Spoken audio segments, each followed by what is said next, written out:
भारत की आज़ादी की कहानी में कई ऐसे मोड़ आए जिन्होंने पूरे संघर्ष का रुख ही बदल दिया। लेकिन कुछ घटनाएं ऐसी हैं जिन्हें हम ठीक से समझ नहीं पाए, या कहिए कि उनकी कहानी पूरी तरह से हम तक पहुंची ही नहीं। चौरी चौरा एक ऐसा ही वाकया है, एक ऐसा पल जिसने पूरे देश के स्वतंत्रता संग्राम की दिशा बदल कर रख दी। तो आइए आज इस ऐतिहासिक घटना की परतें खोलते हैं और इसके पीछे की सच्चाई को समझने की कोशिश करते हैं। ये सिर्फ किसी किताब की लाइनें नहीं हैं, ये एक लोकगीत का हिस्सा है जो वहां के लोगों की यादों में आज भी जिंदा है। ये गीत हमें उस गुस्से, उस दर्द और उस भावना से जोड़ता है जो उस दिन चौरी चौरा की हवा में थी। इससे एक बात तो साफ है, इतिहास सिर्फ तारीखों का खेल नहीं बल्कि इंसानी जज्बातों की कहानी है। अच्छा, चौरी चौरा में जो कुछ भी हुआ वो अचानक से नहीं हुआ था। उसे समझने के लिए हमें थोड़ा पीछे चलना होगा और देखना होगा कि उस वक्त पूरे देश में माहौल कैसा था। भारत एक बहुत बड़े आंदोलन के बीच में था। देखिए, कहानी शुरू होती है 1 अगस्त 1920 को, जब गांधी जी ने असहयोग आंदोलन की शुरुआत की। साल भर के अंदर ही यह आंदोलन पूरे देश में आग की तरह फैल गया। लोग अंग्रेजी सामान का बहिष्कार कर रहे थे और 1921-22 की सर्दियों तक देश भर में माहौल में एक अजीब सा तनाव था, एक बेचैनी थी। और यही बेचैनी चौरी चौरा में एक ज्वालामुखी की तरह फटने वाली थी। तो ये असहयोग आंदोलन था क्या? इसका मूल सिद्धांत था अहिंसा, मतलब बिना किसी हिंसा के, बिना हथियार उठाए अंग्रेजी हुकूमत को ये एहसास दिलाना कि वो हमारे सहयोग के बिना यहाँ राज नहीं कर सकते। लोगों से कहा गया कि विदेशी सामान छोड़ो, स्कूल, कॉलेज, अदालतें सब कुछ छोड़ दो। ये एक बहुत बड़ी नैतिक लड़ाई थी और यही अहिंसा का सिद्धांत चौरी चौरा की कहानी को और भी ज्यादा पेचीदा बना देता है। चलिए, अब नेशनल पॉलिटिक्स की बड़ी तस्वीर से हटकर सीधे उस छोटे से कस्बे चौरी चौरा में चलते हैं, जहां से ये चिंगारी भड़की थी। आखिर वहां के लोगों की अपनी क्या परेशानियां थी? देखिए, लड़ाई सिर्फ आज़ादी जैसे बड़े लफ्ज़ों की नहीं थी। लड़ाई थी रोजी रोटी की। खाने पीने की चीज़ें महंगी होती जा रही थीं और विदेशी सामानों की वजह से स्थानीय व्यापार ठप हो रहा था।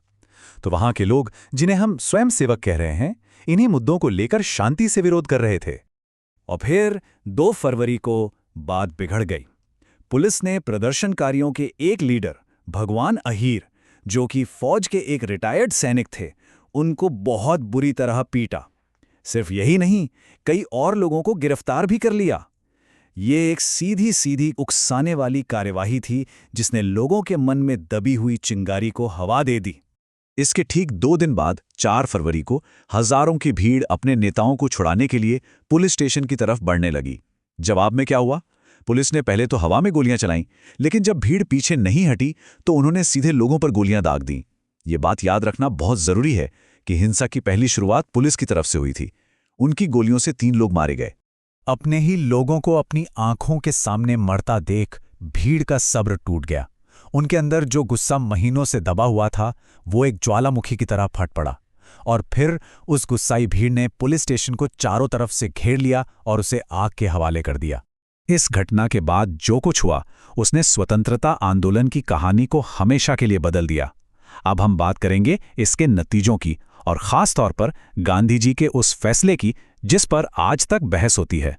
उस आग में 22 पुलिसकर्मी मारे गए। ये एक ऐसा नंबर था, एक ऐसी खबर थी जिसने पूरे देश को हिला के रख दिया।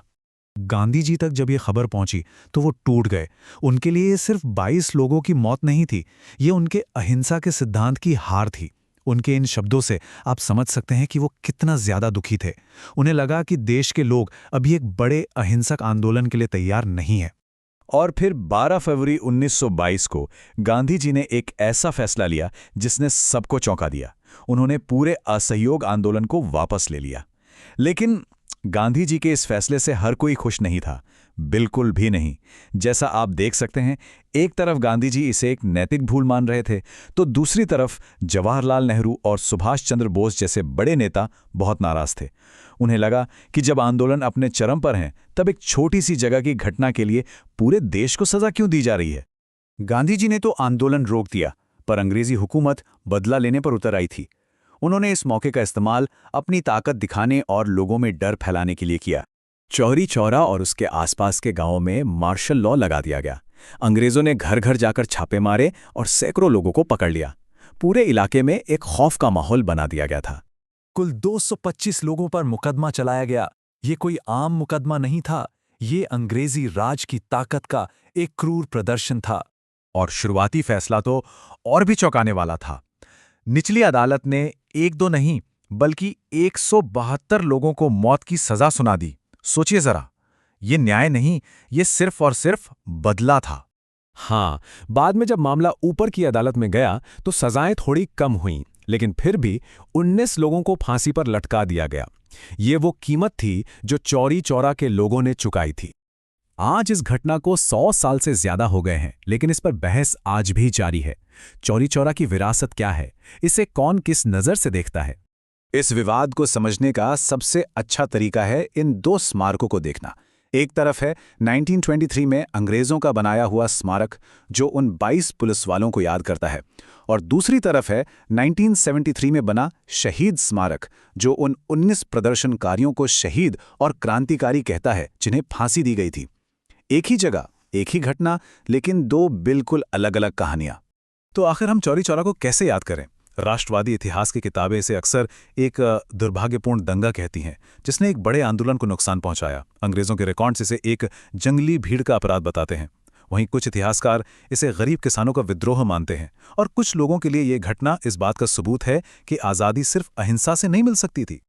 और आखिर में यही सवाल हमारे सामने खड़ा होता है, क्या चौरी चौरा एक क्रूर अपराध था? क्या गांधी जी का आंदोलन वापस लेना एक बहुत बड़ी रणनीतिक भूल थी? या फिर ये आम लोगों की क्रांति का वो पन्ना था जिसे इतिहास की किताबों में जगह नहीं मिली? शायद इसका कोई एक सीधा साधा जवाब नहीं है, और शायद यही बात इस घटना को आज भी इतना प्रासंगिक और महत्वपूर्ण बनाती है। यह हमें सोचने पर मजबूर करती है।